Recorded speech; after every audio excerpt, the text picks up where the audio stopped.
గా మధ్య 12,000 కోట్ల రూపాయల కొకైన్ డ్రగ్స్ పట్టుకున్నారు. ఎవరు? మన తెలంగాణలో ఏం కాదు, మనోళ్ళు నిద్రపోతున్నారు, మన ఈగిలు నిద్రపోతుంది. సో మహారాష్ట్ర వాళ్ళు వచ్చి పట్టుకున్నారు. ఏది? చెర్లపల్లిలో. మళ్ళీ మన రేవంత్ రెడ్డి ఛాంపియన్ ఏమంటే డ్రగ్స్ నేను అసలు కూకుటి వేలతో తీసేసాను. ఆయన కూకుటిపల్లి నుంచి కూడా తీసేస్తలేడు. కూకుటిపల్లి తర్వాత కూకుటిపల్లిలో దొరికే డ్రగ్స్ కూడా తీసేయలేకపోతున్నాడు. ఇప్పుడు దొరికిన 6 ముగ్గురికి మాత్రమే రిమాండ్ ఇచ్చారు 14 రోజులు. మరి మిగతా దొంగలకు ఎందుకు ఇవ్వలేదు అని అంటే, మిగతా దొంగలు వాళ్ళకు రకరకాల కారణాలు ఉన్నాయి. అరే దొంగలందరూ ఒకటే దగ్గర దొంగతనం చేసి పట్టుబడ్డారు. ఈయనైతే మాజీ, ఆయన తాజా.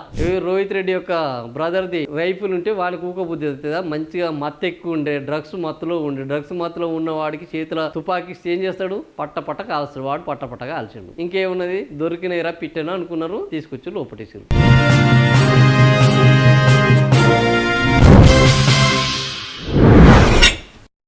ఇక నిన్న మొత్తము లొల్లి అయింది. ఏంటంటే ఇక ప్రపంచము బద్దలైంది. అసలు ఇరాన్ ఇజ్రాయెల్ యుద్ధం కంటే పెద్ద నష్టం జరిగింది అనేది ఇది ఒక వార్త. ఏంది? డ్రగ్స్ పార్టీ చేసుకున్నారు వాళ్ళు. ఫామ్ హౌస్లో పార్టీ చేసుకున్నారు.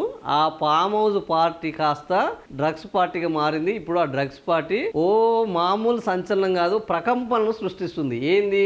రోహిత్ రెడ్డి జైలుకు పోయిండు. రోహిత్ రెడ్డి ఏమన్నా రాష్ట్రపత, ప్రధానమంత్రి, ఓ రాష్ట్రానికి ముఖ్యమంత్రి అంటే ఏమీ కాదు. ఆయన ఓడిపోయిన ఎమ్మెల్యే. ఏ ఎమ్మెల్యే? BRS MLA. సో మరి ఆయనకి ఇంత పెద్ద పేరు ఎందుకు వచ్చింది? ఇప్పుడు రేవంత్ రెడ్డి నేను బ్రహ్మాండంగా పనిచేస్తున్నాను అని అంటే ఒకడు బలైన ఒకరిని చూపెట్టాలి. ఇప్పుడు నాడు నేడు అంటాం కదా, చెడిపోయిన మంచి రోడ్డు అని చెప్తే ఎవడు వినడు, చెడిపోయిన రోడ్డును ఒకటి చెప్పాలి. సో అట్లా నేను పనిచేస్తున్నాను అని అంటే ఎవడు నమ్మట్లేదు. కాబట్టి ఈయనని పట్టుకున్నాను అని అంటే నేను చేసిన పని కంటే అద్భుతం లేదని అందరూ నమ్మాలి. సో ఇది ఇప్పుడు ఈయన రోహిత్ రెడ్డి ఒక్కసారి ఆయన రేవంత్ రెడ్డి ఎంత పెద్ద స్టార్ అయ్యిండు. కొన్నిసార్లు పట్టుకోవడం కూడా మనకు మరక మంచిది అంటాం కదా. రోహిత్ రెడ్డి ఇప్పటి వరకు ఎంతమందికి తెలుసో తెలియదు కానీ రోహిత్ రెడ్డి ఇప్పటికే ఫేమస్. ఎందుకు?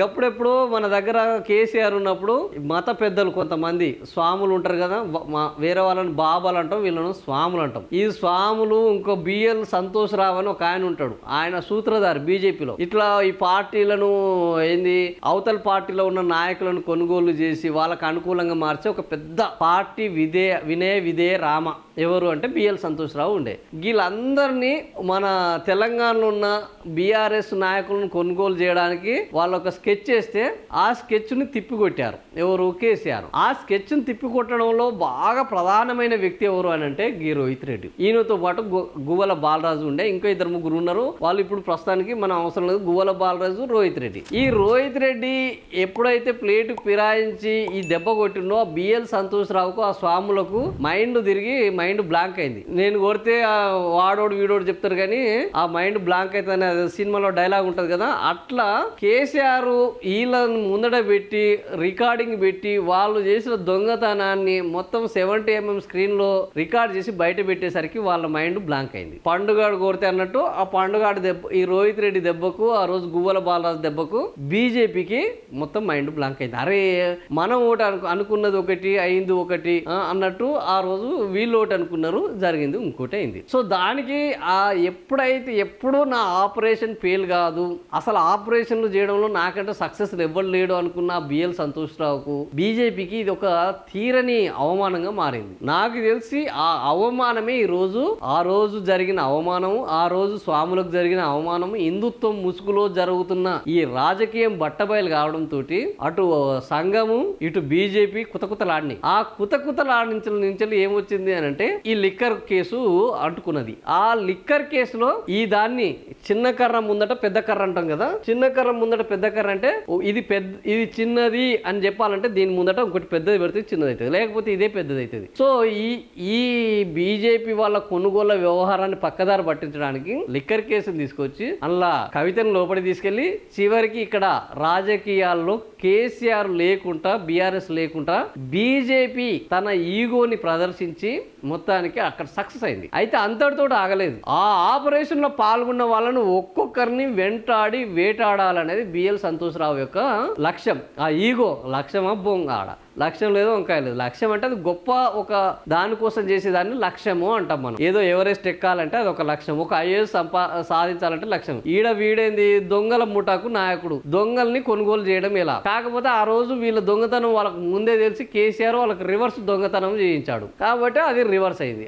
ఇప్పుడు ఆ బిఎల్ సంతోష్ రావు ఏంది లొల్లి ఏంటంటే ఈ రోహిత్ రెడ్డి అనేటోడు మాకు అనుకూలంగా ఉన్నట్టు నటించి వాళ్ళకు అనుకూలం ఉండడం వల్ల నేను బొగ్గైనా ఈయన సంగతి వదిలిపెట్టేది. నిన్ను వదల బొమ్మాలి అని ఆయన భీష్మించి కూర్చున్నాడు. ఆ నిన్ను వదల బొమ్మాలిలో భాగంగా గువ్వల బాలరాజుని బీజేపీలోకి అయితే తీసుకుపోయారు, అటు ఇటు చేసి. నువ్వు బీఆర్ఎస్ లో ఉండడానికి లేదు, నువ్వు మా దొడ్లోకి రావాలి, మేము కట్టేసిన దగ్గర ఉండాలి, మేము వేసిన గడ్డి తినాలి, చెప్పినప్పుడే పాలు ఇవ్వాలి అన్న పద్ధతిలో గువ్వల బాలరాజును తీసుకుపోయి బీజేపీ దొడ్లో కట్టేశారు. సో ఇప్పుడు బీజేపీ దొడ్లో గువ్వల బాలరాజు ఉన్నాడు. నిన్న మాట్లాడిండుగా ఆయనే ఏం జరిగింది ఏం కథ అంతా. ఇప్పుడు ఈడ ఏం జరిగినా ఇట్లాంటివి ఆ గువ్వల బాలరాజు వస్తారు. అసలు ఇదంతా ఎందుకు చెప్తున్నాను, ఇదేం కథ రాబోయి, ఇదేంది ఆడ జరిగింది ఏంది, ఇదేంటంటే మన కళ్ళ ముందట అవపడుతున్న ఈ డ్రగ్స్ వ్యాపారం వెనుక ఈ రాష్ట్రంలో ఎన్ని ఫామ్ హౌస్లలో డ్రగ్స్ పార్టీలు జరుగుతుంటాయి, ఈ రాష్ట్రంలో ఎంత డ్రగ్స్ వినియోగం జరుగుతుంటది, ఎంత మంది సాటర్డే సండే రోజు ఈ డ్రగ్స్ మొత్తం మునిగి ఉంటారు.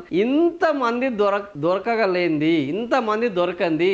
గా మధ్య 12,000 కోట్ల రూపాయల కొకైన్ డ్రగ్స్ ఇది పట్టుకున్నారు. ఎవరు? మన తెలంగాణలో ఏం కాదు, మనోళ్ళు నిద్రపోతున్నారు, మన ఈగిలు నిద్రపోతుంది, గద్ద ఇట్లా నిద్రపోతుంది. సో మహారాష్ట్ర వాళ్ళు వచ్చి పట్టుకున్నారు, ఏది చెర్లపల్లిలో. మళ్ళీ మన రేవంత్ రెడ్డి ఛాంపియన్ ఏమంటారంటే డ్రగ్స్ నేను అసలు కూకుటి వేలతో తీసేసాను. ఆయన కూకుటి పెళ్లి నుంచి కూడా తీసేస్తలేడు. కూకుటి వేల తర్వాత కూకుటి పెళ్లిలో దొరికే డ్రగ్స్ కూడా తీసేయలేకపోతున్నాడు. అయితే ఈ డ్రగ్స్ ఇంత ఘనం జరుగుతున్నా ఎవ్వరు పట్టబడకుండా రోహిత్ రెడ్డి పట్టుబడడం వెనుక ఉన్న అసలు కారణము ఇది. అయితే ఈ రోహిత్ రెడ్డి ఇంత పెద్ద స్కెచ్ లో ఈ బిఎల్ సంతోషరావు ఉండడం తోటి రోహిత్ రెడ్డిని అప్పటి నుంచి ట్రాక్ చేస్తున్నారు. ఈ రోజు నుంచి కాదు, ఈ ఆపరేషన్ నిన్న జరిగింది కాదు, నిన్నటితోటే ముగిసింది కూడా కాదు, నిన్నటితోటి ముగిసేది కూడా కాదు. ఇందులో ఇంకా మనం విచిత్రం ఏంది అని అంటే నిన్న 6గురికి పాజిటివ్ వచ్చింది. అవునా?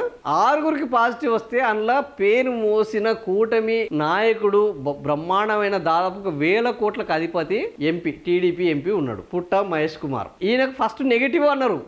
అందరూ కలిసి తాగిన దాంట్లో, అందరు కలిసి తిన్న దాంట్లో ఒక వీళ్ళ ముగ్గురికే, రోహిత్ రెడ్డికి, రితేష్ రెడ్డికి, ఇంకోనికే పాజిటివ్ వచ్చి గీనకెట్లా నెగిటివ్ వస్తుంది అని అంటే అసలు ఈయన అందులో పుట్టి పెరుగుతాడు. విలాసాలకు మారు పేరు ఎవరు అని అంటే పుట్ట మహేష్ కుమార్. 1,000 కోట్లకు అధిపతి ఎవడంటే పుట్ట మహేష్ కుమార్. వ్యాపారాలకు అధినాయకుడు ఎవడంటే పుట్ట మహేష్ కుమార్. అట్లాంటి పుట్ట మహేష్ కుమార్కి ఎట్లా తప్పిందా అని అనేసరికి మళ్ళీ ఇదేదో బూమరాంగ్ అయ్యేటట్టుందని పోలీసులు కూడా మాకెందుకు వచ్చిన లొల్లి అనుకొని ఆయన కూడా పాజిటివ్ అని ఇచ్చారు. ఫస్ట్ పట్టుబడగానే ఆయన నెగటివ్, వీళ్ళకి మాత్రమే పాజిటివ్ వచ్చింది. పట్టుబడ్డ తర్వాత ఇక ఇదేదో లొల్లి అయ్యేటట్టున్నది, అసలుకే ఎసరు వచ్చేటట్టుంది, తల్లి వాడిని కూడా ఇరికించండి, వాడిపోతే మనకి వచ్చేదే ఉంది, వాడేమన్నా బీజేపీ కూడా లేకపోతే సంఘ పరివార మనకేమైనా ఉపయోగపడేటోడా, పోనీ తల్లి వరద వచ్చినప్పుడు బురద అన్నట్టు వీడు పట్టుబడ్డాడు, వీడు పోవాలంటే వాడు కూడా పోవాలి, ఏది రాక్షస పీనుగా ఒక్కది పోదు ఇంకో 4గురిని తీసుకొని పోతుంది అన్నట్టు వీళ్ళు వేసిన కుట్రలో ఒక్కడు మిస్ అయితే తప్పు, వాడిని మిస్ చేస్తే వీళ్ళు మిస్ అయ్యేటట్టున్నారు. సో వీళ్ళు మిస్ కావద్దు కాబట్టి వాడిని మిస్ కావద్దని వాడిని కూడా ఆయనది కూడా పాజిటివ్ వచ్చిందని బయట పెట్టారు. ఇప్పుడు విషయం ఏంటంటే ఇంత దొరికినాక కూడా మళ్ళా ఏంది పురుషులందు పుణ్య పురుషులు వేరే అంటాం కదా, అట్లా దొంగలందు కూడా ఉత్తమ దొంగలు, లంగ దొంగలను ఉంటారు. ఇప్పుడు దొరికిన 6గురిలో 3గురికి మాత్రమే రిమాండ్ ఇచ్చారు 14 రోజులు. మరి మిగతా దొంగలకు ఎందుకు ఇవ్వలేదు అని అంటే మిగతా దొంగలు వాళ్ళకు రకరకాల కారణాలు ఉన్నాయి. అరే దొంగలందరూ ఒకటే దగ్గర దొంగతనం చేసి పట్టుబడ్డారు. ఈయనైతే మాజీ, ఆయన తాజా. ఇప్పుడు తాజాగా ప్రజాప్రతినిధిగా ఉండి ఎంపీగా ఉండి కూటమి ప్రభుత్వంలో ఉన్న ఒక ప్రజాప్రతినిధికి ఫస్ట్ వీడు పెద్ద దొంగని, అందరికంటే పెద్ద పదవి ఉన్న వ్యక్తి ఎవరై అంటే ఆయన పుట్ట Mahesh, MP, member of parliament. అట్లాంటి ఆయన దొంగని పట్టుకపోయి లోపల జైలు వేయాలన్నా, లేకపోతే ఈ మాజీలను ఆల్రెడీ ఇరగొట్టి వాళ్ళని ప్రజలు తిరస్కరించిన వాళ్ళని తీసుకుపోయి లోపల వేయాలన్నా, లేదు. ఇప్పుడు కూటమి పరువు రేపు గంగలో మళ్ళా నమామి గంగలో మొత్తం నిండా మునుగుతుంది కాబట్టి కూటమి వాళ్ళని కాపాడుకోవాలి కాబట్టి ఏం చేశారంటే ఆ పుట్ట మహేష్ కుమార్ ని ఏంది స్టేషన్ బెయిల్ ఇచ్చారు. వీళ్ళ 3గురికి మాత్రమే. దీన్ని బట్టి మనకి ఏమర్థమవుతుంది, మనం చెప్పింది నేను చెప్పింది మొదటి నుంచి అది. ఈ స్టోరీ వెనక కథ ఏంటంటే ఆల్రెడీ రోహిత్ రెడ్డి మీద వీళ్ళు ఎప్పుడైతే ఫామ్ హౌస్ కుట్ర, ఈ స్వాములు బీఆర్ఎస్ నాయకులను కొనుగోలు చేసి బీఆర్ఎస్ ను బలహీనం చేయాలని కుట్ర అది రివర్స్ అయిందో అప్పటి నుంచి బీఆర్ఎస్ మీద ఇందులో పాల్గొన్న వాళ్ళ మీద ఒక స్కెచ్ చేశారు. ఆ రోజు నుంచి వీళ్ళ ట్రాకింగ్ జరిగింది. అందులో గువ్వల బాలరాజును పార్టీ మార్పించారు, రోహిత్ రెడ్డిని ఇప్పుడు డ్రగ్స్ కేసులో ఇరికించారు. కథం ఇంతటితోటి ఈ కేసు క్లోజ్. ఇక్కడి నుంచి ఏమవుతుంది అంటే ఇక డ్రగ్స్ మీద ఇప్పుడు రేవంత్ రెడ్డి వాళ్ళు రెచ్చిపోతారు. ఈడ టీడీపీ వాళ్ళు రెచ్చిపోకుండా, కూటమి వాళ్ళు రెచ్చిపోకుండా ఏంది గుడ్డిలో మెల్ల అన్నట్టు పుట్టా మహేష్ టీడీపీ ఎంపీ పట్టుబడడం అనేది ఇప్పుడు అటు బీజేపీ వాళ్ళు కానీ ఇటు టీడీపీ వాళ్ళు కానీ రెచ్చిపోకుండా కాపాడే ఒక ప్రయత్నం. ఇదంతా రాజకీయం. సరే, ఇది కుట్ర జరిగింది. మరి వీళ్ళేమన్నా ఉత్తములు అంటే అదేం కాదు. వీళ్ళేమి సుప్పనాథులు శుద్ధపూసలు అంటే అదేం కాదు. వీళ్ళు మొత్తం వ్యాపారస్తులు, పక్కా ఫక్తు బిజినెస్ మెన్ ఎక్కడ చేస్తున్నారు? వీళ్ళు దుబాయ్లో రియల్ ఎస్టేట్ చేస్తున్నారు. వీళ్ళంతా కలిసి అసలు దుబాయ్లో రియల్ ఎస్టేట్ చేస్తున్నారు. ఈ దుబాయ్లో రియల్ ఎస్టేట్ చేస్తే బాగానే ఉన్నది కదా. దుబాయ్లో రియల్ ఎస్టేట్ చేసిన వాళ్ళు 3 పువ్వులు 6 కాయలుగా వస్తుంది, బాగానే ఉన్నది. కానీ సడన్ గా ఆ ఇరాన్ మీద అమెరికా ట్రంప్ ఇప్పుడు అది కూడా సేమ్, ట్రంప్ కూడా పిచ్చోడి చేతిలో రాయి, ఆయనకు అధికార పదవి అనేది పిచ్చోడి చేతిలో రాయింది. సో ఈ పిచ్చోడు ఏం చేశాడు? ఇజ్రాయెల్ కలుపుకొని ఇరాన్ మీద యుద్ధం చేశాడు. ఆ ఇరాన్ యుద్ధంలో ఇరాన్కి తిక్కలేసి ఇప్పుడు సౌదీ అరేబియా మీద మొత్తము బాంబులు వేస్తున్నది. ఈ బాంబులు వేస్తుంటే అక్కడ వీళ్ళు పెట్టుబడులు ఎవడైతే పెట్టాడో ఆ పెట్టుబడులు దెబ్బకు ఆ పెట్టుబడులు మొత్తం మటాష్ అవుతున్నాయి, బూడిదవుతున్నాయి. ఎందుకు? ఇంకా సౌదీ అరేబియాకు పోయేటట్లు ఆడ బతుకు జీవుడా అంటేనే కష్టం రా ఉన్నది అంటే ఇంకా అక్కడ రియల్ ఎస్టేట్ ఎట్లా అనే పరిస్థితికి వచ్చింది. సో ఆ రియల్ ఎస్టేట్ లో మరి మనం పెట్టుబడులు పెడితే ఆడ బాంబులు వేస్తుండ్రి, మరి ఏం చేద్దాంరా బాబు, ఈ అమ్మాయి ఈ టెన్షన్ తట్టుకోలేకపోతున్నాం అని పాపం వాళ్ళు ఆ టెన్షన్ తట్టుకోలేక మనం అయితే ఊళ్ళలో అయితే కళ్ళు తాగుతారు, హైదరాబాద్ అయితే మందు తాగుతారు, ఇంకా బాగా బలిసినోడు అయితే ఫారెన్ లిక్కర్ తాగుతారు, ఇంకా బలిసినోడు అయితే ఏం చేస్తాడంటే డ్రగ్స్ తీసుకుంటాడు. అది ఇక బాగా వాడు ఇక ఆ టెన్షన్ మర్చిపోయి వాడు మొత్తం మేఘాల్లో తేలాలి. కాబట్టి వీళ్ళు ఆ దుబాయ్ మీద బాంబులు వేస్తుంటే ఆ బాంబుల మూతలు వీళ్ళ చెవులలో వినబడ్డాయి. మన పెట్టుబడులు మొత్తము అందులో బూడిద అయిపోతున్నాయి, వాళ్ళ కళ్ళ ముందట అవపడుతున్నది. ఆ టెన్షన్ తట్టుకోలేక పాపం వాళ్ళు డ్రగ్స్ తీసుకున్నారు. అయితే వీళ్ళకేం తెలుసు,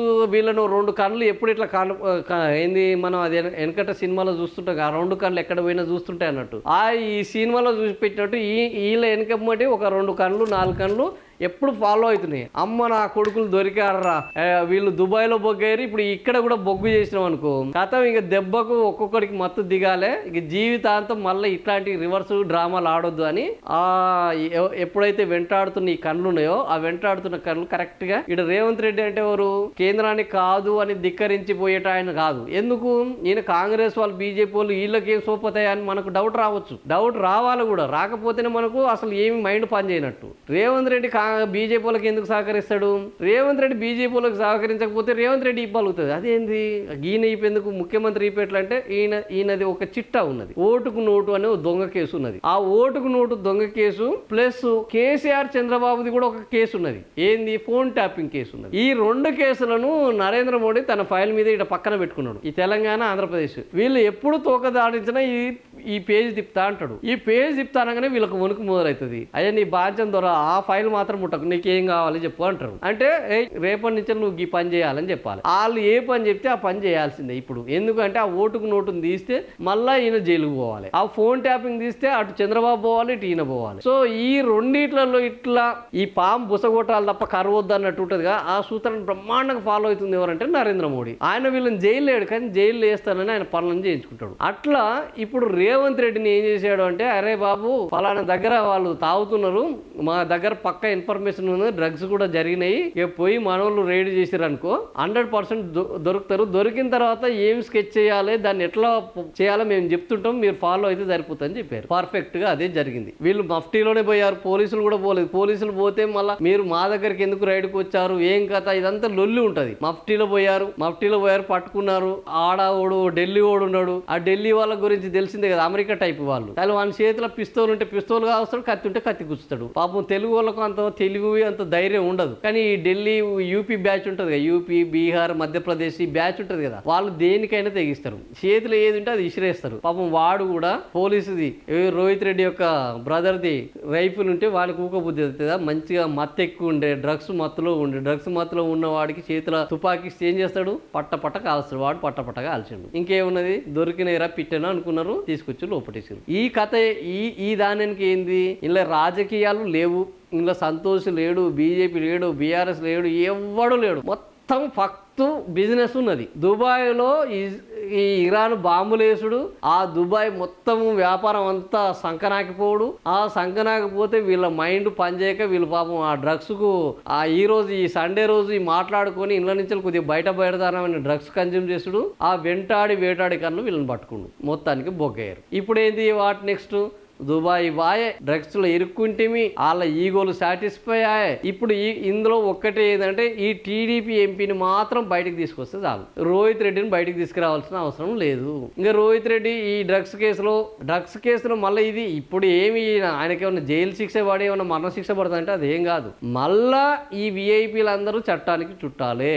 ఇందులో ఆయన ఏమన్నా బట్టలు కూడా తీసి బాజాట్లు నిలబెట్టేది, ఏమన్నా తాడు డిగ్రీ ప్రయోగించేదంటే అదేమి జరగదు. మళ్ళా వ్యాపారం లావాదేవీలు మాకు ఏ విధంగా ఉపయోగపడతామని వాళ్ళు లెక్కలేసుకుంటాడు, ఈయన బయటికి రావడానికి ఈయన లెక్కలేసుకోవాలి. అవి ఇద్దరు కుదిరితే దర్జాగా బయటికి రావాలి. లేదు అన్నారు అనుకో ఇంకా కొన్ని రోజులు జైలు జీవితాన్ని అనుభవించాలి. ఇది ఈ డ్రగ్స్ స్టోరీ వెనుక మంచి క్రైమ్ కథ థ్రిల్లర్ చిత్రం. ఇది ఈ థ్రిల్లర్ చిత్రంలో మొత్తము వేషాలు, డైరెక్షను అంతా రాజకీయాలు, వ్యాపారము, దోపిడే తప్ప ఇలా ప్రజా సంక్షేమం కానీ జనాలకు ఉపయోగపడేదే కానీ జనాల గురించి ఆలోచించేది కానీ ఏం లేదు. కానీ ఇందులో ఘోరమైన థ్రిల్లింగ్ పాల్పడేది ఎవరంటే జనాలు. పనులు మానేసుకొని అబ్బా ఏం జరుగుతుంది, నెక్స్ట్ ఎపిసోడ్లో ఏం జరగబోతుంది, డైలీ సీరియల్, ఈరోజు అత్తకు విషం ఇచ్చిన ఆమె ఆ విషం తిని చచ్చిపోయిందా లేదా అని అందులో ఎట్లయితే ఆపుతారో ఈరోజు ఇది అట్లనే ఆగుతుంది. మరి ఆ పుట్ట మహేష్ ఇప్పుడు ఏమవుతాడు? రోహిత్ రెడ్డికి జైలు పడుతుందా? రోహిత్ రెడ్డి ఇంకా ఏం నిజాలు చెప్పిస్తాడు? బీజేపీ ఇందులో ఏ రకంగా దీన్ని వాడుకోబోతున్నది? రేవంత్ రెడ్డి దీన్ని ఏ రకంగా ప్రొజెక్ట్ చేయబోతున్నాడు? బీఆర్ఎస్ ఏ విధంగా తనను డిఫెన్స్ చేసి ఇట్లాంటి అనేకమైన సస్పెన్స్ అంశాలు మొత్తము ఇక రేపటి నుంచి వరుసగా రాబోతున్నాయి. వాటి గురించి మనం చూద్దాం.